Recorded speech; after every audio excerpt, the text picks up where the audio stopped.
What's going on, everybody? I'm Terrence, and this is Bank Shipping.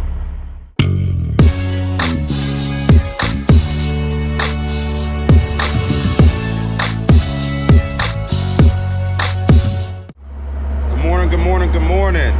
Hope everybody's having a good morning so far. If you ain't up, that's all right. Hope you're getting up soon. It's early morning. We on that early morning grind, that early bird gets the worm, all that good stuff. It's a little bit before 5 in the morning. Headed back to College Park to that tight job site again. So this is the last load that goes there after I did those 4 loads to Quantico. This is just a partial load, not really a partial load, but it's not a full 48 or 53 like I've been running. It's only 10 skids, so everything fits on the bottom deck. So just stopped to get some fuel real quick, pull up, get some coffee, all that good stuff. But last day yesterday in Quantico, might be kind of loud, but I don't know if y'all can tell from here with my bumper, but I bent it. Was at the job site, and every day that I went in there, it was tighter and tighter, more equipment sitting there, you know, excavators, boom lifts, all types of stuff just sitting all on the job site, and it was tight to begin with.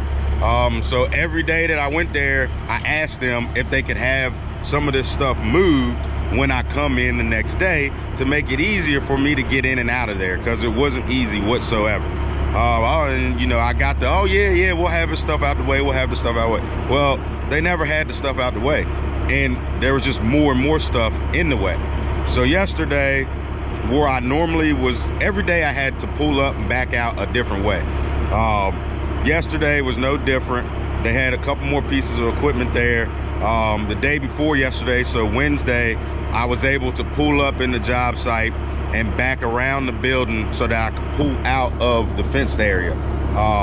Tight fence gate and everything like that. Well, yesterday, I wasn't able to do that because they had a piece of equipment parked where they were storing the product. So they had to put the product somewhere else. And where did they put the product? Where I used the space to turn around.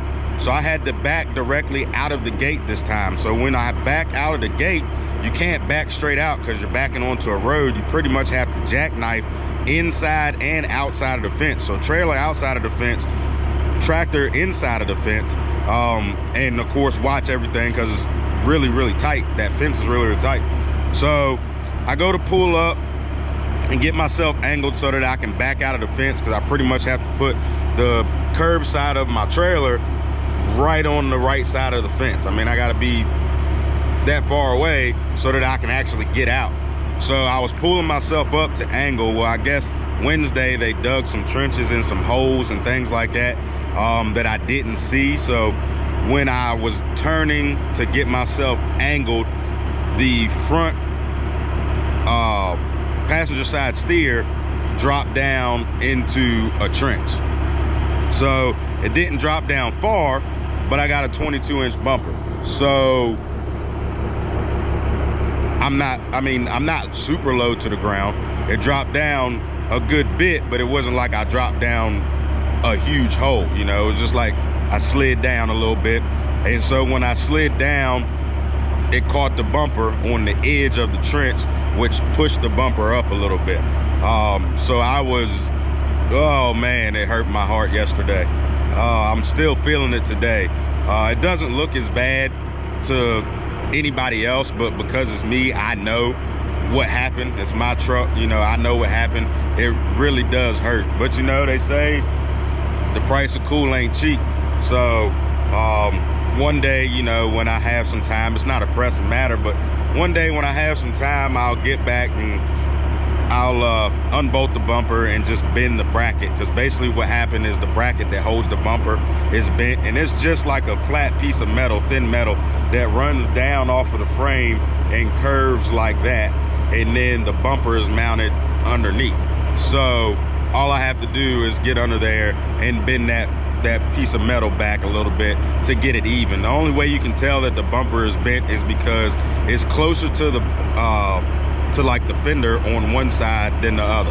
So that's really the only way you can tell. So, but we're done fueling. I'm gonna go ahead, get my receipt, go and get some coffee, and I will see y'all in College Park. Made it to College Park. Actually wasn't bad this time, didn't hit no traffic. I guess leaving earlier was the difference. No accidents, no traffic, got right on through. Only problem is, when I was about 30 minutes out from the job site, I called the guy, no answer. Same guy, you know, this is the same job site, so I got the same number. I got 10 minutes out from the job site, no answer. 5 minutes out from the job site, no answer. So I've left 3 voicemails out of 3 calls. So now I just parked where they staged me at last time. And I guess I'm just gonna sit here and wait, but we ain't gonna be waiting all day, I can tell you that much. If nobody calls me back, I'll circle back, take the product right on back and back charge them, and then charge them to bring it back again. So we'll see what happens. I'll get back with y'all in a little bit.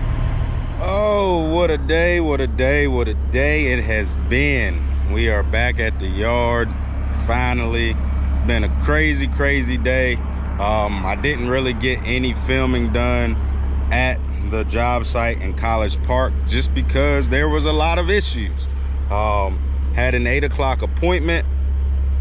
Got there about 7:30-ish. I had called around 7 o'clock, then called at 7:15, then called at 7:25, left 3 voicemails, nobody answered. Sat there until about 8 o'clock. The guys came over and said, hey, we need you back over on that one-way street. I said, cool, like last time. And they said, yes. So they backed me out into the intersection instead of me having to do a U-turn. They backed me out into an intersection. I make a left. I go down the street, make a right onto the one-way street. I get on the one-way street, there's dump trucks blocking the street, so I can't go anywhere. So they get the dump trucks to move up, I move up, and then there's a United Rentals truck there. So the United Rentals truck was dropping off a scissor lift, so I had to wait for him to drop off the scissor lift.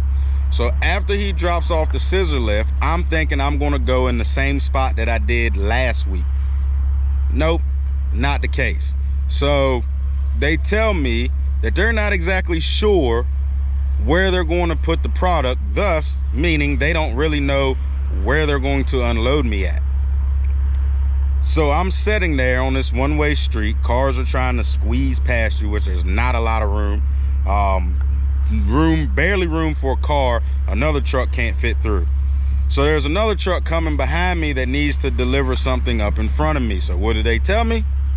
Hey, we need you to go up the one-way street, come back around and back on the one-way street. At that point, I told them, look, I dealt with this BS last week of having to come around, do U-turns, keep going around and around and around on this tight one-way street with trees that are low hanging, banging my stacks, my CB antennas, banging up against my truck. I said, I'm not doing it again. Either y'all unload me right here, right now, or when I go off of this one-way street over to the other side where I was before, y'all can figure out how to unload me there. But I'm not coming back on this one-way street dealing with all this mess. So I get over there and I sat there. The guy comes over and he was like, you know, hey, we need you back over there. And I said, I already told you, I'm not going back over there. Figure out a way to unload me over here. You know, now that sounds like I'm being difficult or hard-headed, but when he said we need you back over there, I said, where? Well, we're still trying to figure that out. Well, I'm not going to go over onto the one-way street if you don't have it figured out, because then what's going to happen? I'm gonna have to move again and keep on circling the block every time another truck comes that needs to deliver something that knows where they're dropping stuff off. I'm not doing it. So until you have a solid place to put this stuff, I'm not going nowhere. 2.5 hours go by after that. After I've called the customer, my customer, and told them what was going on, finally, they called the company who was distributing it, like their distributor, and then they called the owner of the company that this stuff was getting delivered to. So he comes down.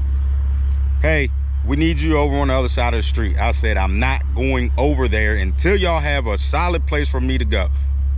I've said it 4 times now. Oh, well, we got the trucks out the way. We got a spot for you to go. All right, I guess I have no choice. I wanted to stick to my guns and get unloaded on the other side, but whatever. So I go around to the one side, you know, the one-way street again, and they want you to pull up in this apartment complex and then back into this little itty-bitty gate, smaller than the one that I parked in, that I had to back in last week. So I start to back in, and there's a food truck on my right-hand side, okay? And I have to back at an angle because there's a curve where they want me at. And the curve is opposite, so to the left. So I need to turn my truck to the right to get my trailer around the left. Well, I can't do that because the food truck is on my right. So if I turn, I'm gonna end up hitting her either with the front of the trailer or the back of my tractor. So I told the guy, this is as far as I can go. And plus, y'all have new manhole covers right there. I ain't trying to run all over top of them things, because if they fall through, who's responsible for it? Me. I'm the one that's gonna have to pay for a tow bill, repair bill, all that stuff. So I don't wanna go back any further. Well, that's when he decided to cuss me out. Told me if I didn't wanna back up no more, then take it back. Take it the F back, is what he said. So I said, are you sure about that? Because if I take it back, you're going to have to pay me for coming here and pay me for the detention time and pay me to take it back. So he proceeded to cuss me out some more. I kept my cool. I said, man, I've been here for 2.5 hours. I had an 8 o'clock appointment. Y'all have known since last week that I was coming, and you didn't have anything straight. You don't see the problem with that? So he tells me to back the truck in, be a trucker, and stop effing crying. Okay. So I pulled my parking brake and I got out the truck. When I got out the truck, before my feet hit the ground, my man was across the street. Now y'all know, I've told y'all before, I ran into an instance not quite as bad at Tractor Supply when the lady wouldn't unload me. And I said then, I'm a very easy guy to get along with. I try really hard to keep my composure. I try really hard to stay professional. But I am not going to let anybody talk to me or treat me any type of way they want to, regardless of the setting. So, like I said, I hopped out the truck and he ran across the street. He didn't want to talk to me like a man. He wanted to talk to me like I was a child, which I am not. So I proceeded to tell him if he has something to say, he can come back across the street and say it. But he continued to walk to his car. Now, some of y'all might be saying, oh, well, you could have de-escalated the situation, or you're a bully, or yeah, you can call me that if you want. But one thing you ain't gonna call me is somebody who don't stand up for himself. I'm not gonna let anybody talk to me any type of way. You're not gonna talk to me with no respect. If you don't have any respect for me, I'm not gonna have any respect for you. It's that simple. That's the way that it works with me. That's the way I think it should work with everybody. Respect is earned, not given. Point blank, period. So if you want to talk to me like a man, then do so. Don't talk to me like I'm a child, and then when I come out the truck to address you like a man, you run away. I mean, I ain't never seen somebody walk across the street so fast. You would have thought a car was about to hit him. That's how fast he walked across the street. But that's neither here nor there. I had some choice words for my customer. Told them that, I mean, after this week, the week I've been having with these job sites and how the people are on the job sites, I said, I'm not going to no job sites for a while. Not going to, unless y'all are going to give me some more money to deal with the BS, I ain't going to no more job sites for a while. But you know, you can't let people talk to you anytime. You can't let people treat you like crap, like you're a piece of dirt. You're a human being. You know, you need some respect. Respect is a big thing, for me at least. I don't know about y'all, but respect is a big thing for me. Like I said, it's earned, not given. And that leads me to my next point, driver shortage. Everybody's all about this driver shortage. Oh, there's no truck drivers, there's driver shortage. That's why the supply chain's messed up. No, there may be a driver shortage narrative. This is my opinion. There is a driver shortage narrative. I think a lot of these big mega companies are complaining about them having a driver shortage because people don't want to work for them. You know why? Because they treat people like crap. They have no respect for their drivers. They have no respect for their employees. Nobody is going to be on the road for months at a time, away from their family, away from their friends, for a little bit of money, cents on the mile, and no respect, and be treated like dirt. Y'all seen it on YouTube and Facebook of how these mega fleets and everything, how they treat their drivers, some of the messages that the dispatchers send them and stuff like that, threaten to fire them because they want to refuse a load that's not safe or anything like that. That's why you ain't got no employees. That's why you can't find no drivers. And the drivers that you do find are the bottom of the barrel. They aren't worth crap. That's why you're trying to make a big push to the government to where you don't have to go to a CDL school that is put on by the state.